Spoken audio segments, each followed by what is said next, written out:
तो पूछने वाले भगत ने कहा, वैसा भगत होगा सुभाष भाई जैसा।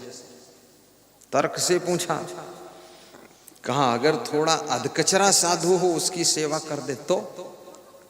अधकचरा जानते हो? हाँ, अधकचरा भी साधु होता है। अधकचरा मतलब वो जो कचौरी बनाने के लिए महिलाएं कचरा बनाती ना, और वो पूरा न कचरा बने न पूरा ठीक रहे तो उसको अधकचरा कहते हैं। आधा कचरा हो गया। तो ऐसा कोई कोई साधु अधकचरा होता है, मतलब आधा साधु है आधा गिरस्त है। रात में गिरस्त बन जाता है, दिन में साधु हो जाता है। बहुत बेईमान है, पूरा चोर लफंगा। हाँ, उसको अधकचरा कहते हैं। दिन भर साहेब जी, रात में हा हा हो हा, बर्बाद हो गए। ऐसे नालायक कबीर साहब कहते हैं, अधकचरे की सेवा करने से क्या होगा? क्या होगा? जो होगा वो होगा। क्या होगा? ये होगा, मैं बताऊंगा तो होगा। बहुत बड़ी बात है। कबीर साहब ने निर्णय देने से कुछ भी छोड़ा नहीं, सब समाधान किया है। तुम पढ़ो ना तो तुम जानो, समझो ना तो तुम जानो, धोखा खाओ तो तुम जानो। इसलिए मैं तो बोल देता हूं, कोई अगर कहता है मैं असंग साहेब का शिष्य हूं, तो भी तुम ये मत समझ लेना ये पूर्ण है। असंग साहेब है। भगवान राम के साथ में सब थोड़े राम थे, उसमें सब टाइप के लोग थे। हाँ, तो ऐसा नहीं कि मेरा शिष्य बता दे और तुम सोचो कि हाँ हरि ओम तत्सत और सब गपसप, तो लपसप होगा। इसलिए सावधान। तो साहेब कहते हैं पूरा साहेब से ये सब विधि पूरा हो। सब विधि का मतलब क्या होता है? विधि माने प्रकार, सब तरीके से पूर्ण होना चाहिए। उसमें सफाई शुद्धता भी हो, पैसे की फिजूल खर्ची भी ना हो, और ज्ञान भी हो।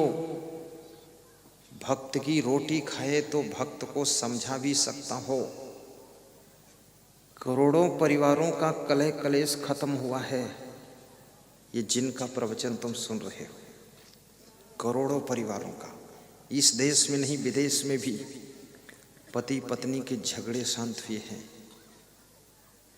करोड़ों लोगों के बेटी और बेटे चरित्र के मार्ग पर चलने लगे हैं।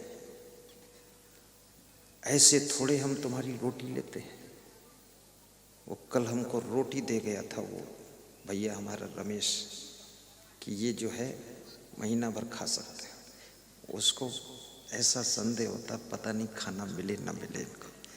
व्यवस्था बोले यात्रा में जर्नी में लेना। ये रोटी खा करके रोटी उसी को खिलाना, उसी साधु को जिस साधु की लंगोटी पक्की है, वो रोटी खाने का अधिकारी है। जिसकी लंगोटी पक्की नहीं तो रोटी खाने का अधिकार नहीं है। कहते लंगोटी पक्की कर और फिर रोटी खा, अन्यथा रोटी मत खा और फिर भी खाएगा तो बोटी बोटी कट जाएगी। बहुत सावधानी का विषय। ये साधु होना ऐसे खेल तमाशा थोड़े कि सब बाबा जी बन बन के बैठ जाओ। सबको पता है साधु होने में सुख है, शांति है, लेकिन इसमें साधना कठिन है। ये कोई साधारण साधना नहीं। संतोष भी होना चाहिए, सहनशीलता भी हो, गुरु में श्रद्धा भी हो, गुरु के प्रति प्रेम भी हो, और गुरु के साथ रहना भी हो, गुरु की सेवा भी करे, गुरु का मैनेजमेंट देखे। ऐसा थोड़े है कि नारी कहावे और की रहे और संग सोए। ऐसा नहीं कि आप कहलाते हो इस गुरु का शिष्य हूं और गुरु को साल में एक बार मिलते हो, इधर उधर घूमते हो और भक्तों को बेवकूफ बनाते हो। ऐसा नहीं चलेगा। गुरु के पास रहो जाकर, जवानी अवस्था में गुरु से अलग होकर घूमना नहीं चाहिए। संसार में कुसंग बहुत है। गुरु के पास में रोज सुबह शाम सत्संग मिलता है। वे सुरक्षा करते हैं, उनके नियम संयम ऐसे होते हैं जो तुम्हारी तपस्या सुरक्षित रहेगी। अन्यथा संसार के कुसंग में तुम्हारी आत्मा भटक जाएगी तो तुम्हारा पतन हो जाएगा। इसलिए गुरु के चरणों में रहने की आवश्यकता है। ये बार बार तुम लोग दर्शन करने क्यों आते हो? अगर तुम 10 साल दर्शन न करो तुम्हारा मन भी भटक जाएगा।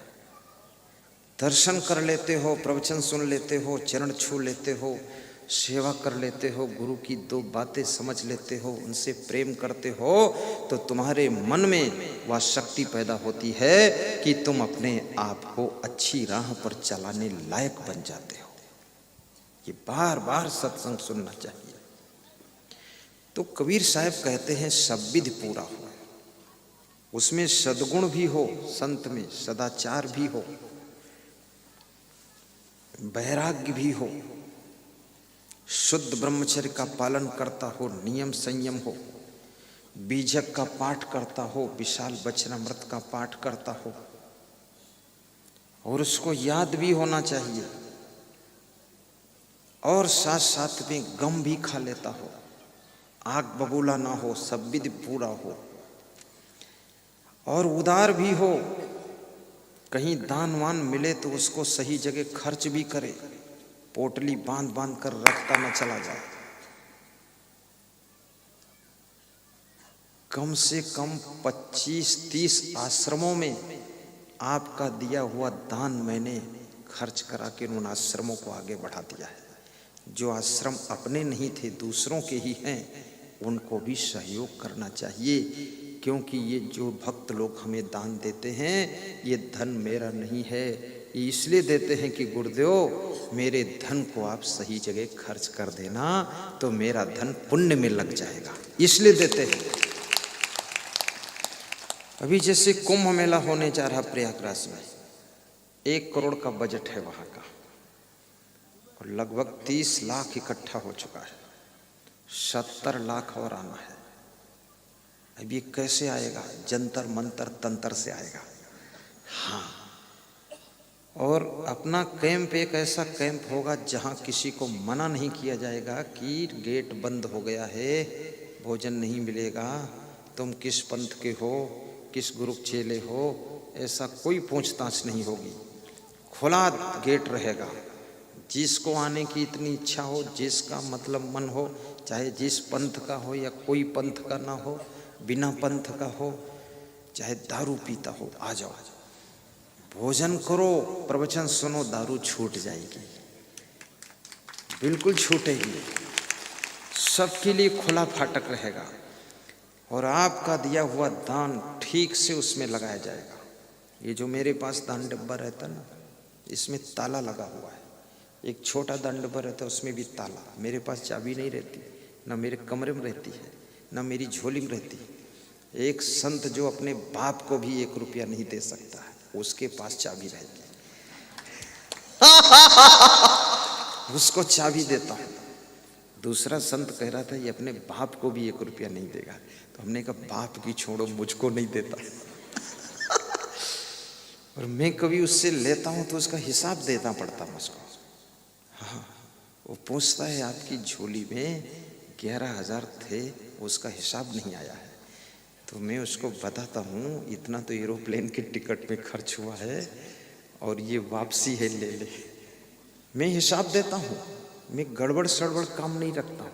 इसलिए बताता हूँ कि आप मुझे समझो ये गुरुदेव क्या चीज़ है।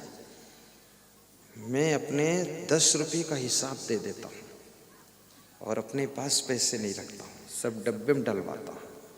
क्योंकि मुझे क्या चाहिए, मेरे लिए तो सब बहुत है। अब मुझे तो उनके लिए खर्च करना है जिससे धर्म की रक्षा हो, देश में भक्ति बढ़े। तो पूरा साहिब से ये सब विधि पूरा होए, ओछे से नेह लगाए के। कबीर साहब कहते हैं जो ओछे लोग हैं, अधकचरे लोग हैं, जिनकी साधना कच्ची है, वैराग्य ठीक नहीं है, गुरु में श्रद्धा भी नहीं है, ऐसे लोगों से प्रेम करोगे तो जो तुम्हारी मूल श्रद्धा है वो भी खो जाएगी। मूलहुँ आवे खोए, उनके आचरण देख करके तुमको घृणा हो जाएगी। कह रहे हैं ऐसा साधु कर्म करता है ये, इसलिए ओछे साधु से दूर रहना चाहिए। सोच समझ कर साधु की सेवा करना चाहिए, पवित्र आत्मा होना चाहिए। भगवान ने कहा है मोते अधिक संत कर लेख है, सतुई सम मोह में जग देख है। सातवीं भक्ति है मेरे समान संसार के नर नारियों को समझना, अगर कहीं संत मिल जाए तो मुझसे भी बड़ा समझना।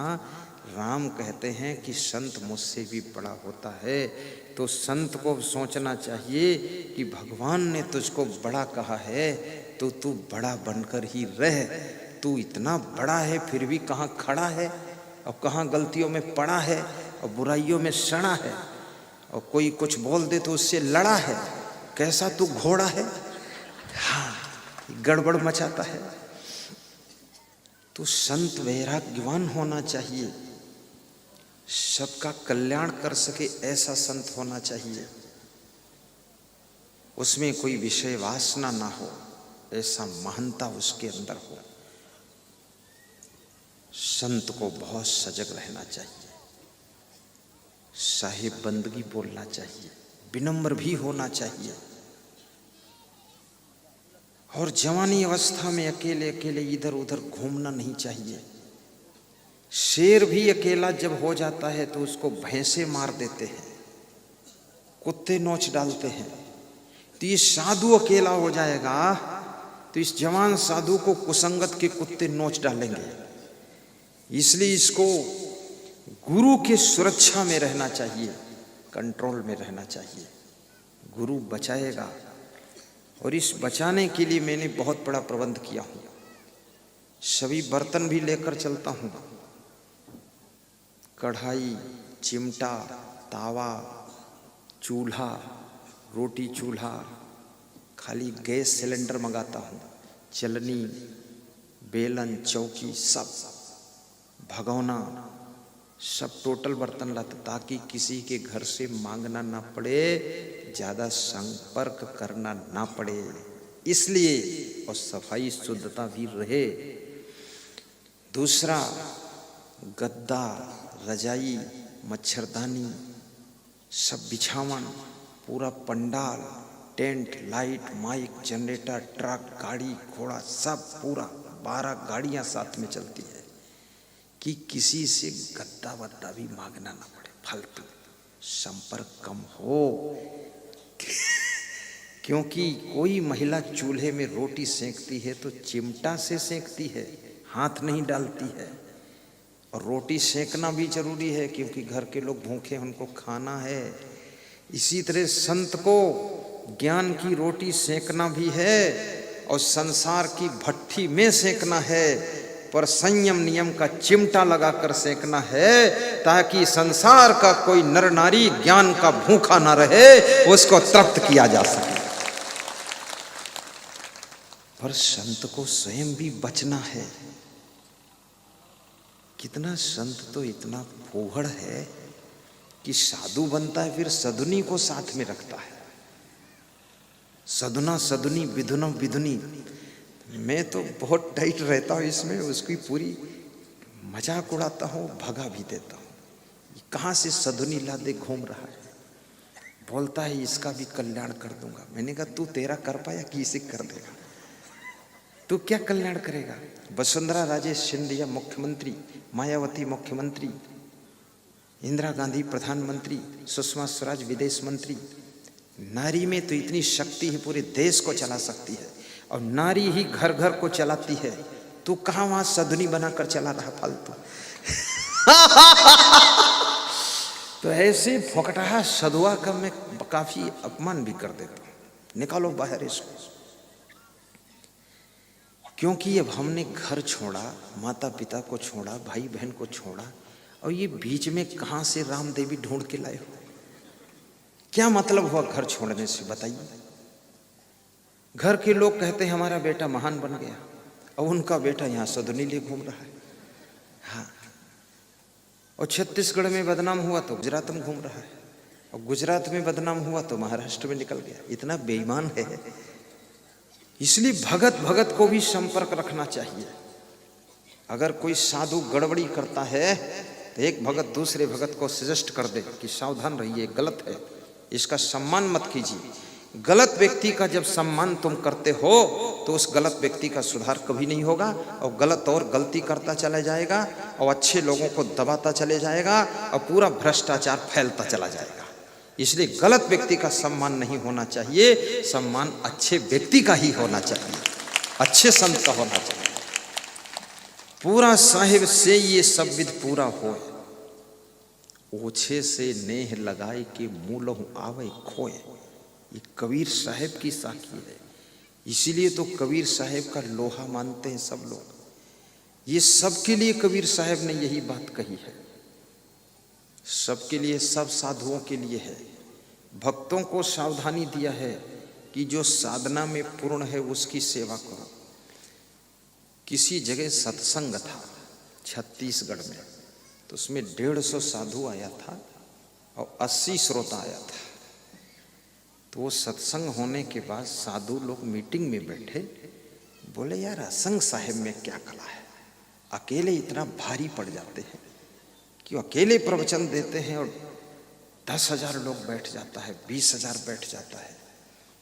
तो दूसरे साधु ने कहा असंग साहिब में और कला कुछ हो न हो, उनका वैराग्य ठीक है, उनका त्याग ठीक है, उनका संयम नियम ठीक है, उनके विचार ठीक है, और वह अंदर से बहुत पवित्र आत्मा है, इसलिए वह अकेले 1000 पर भारी पड़ते हैं।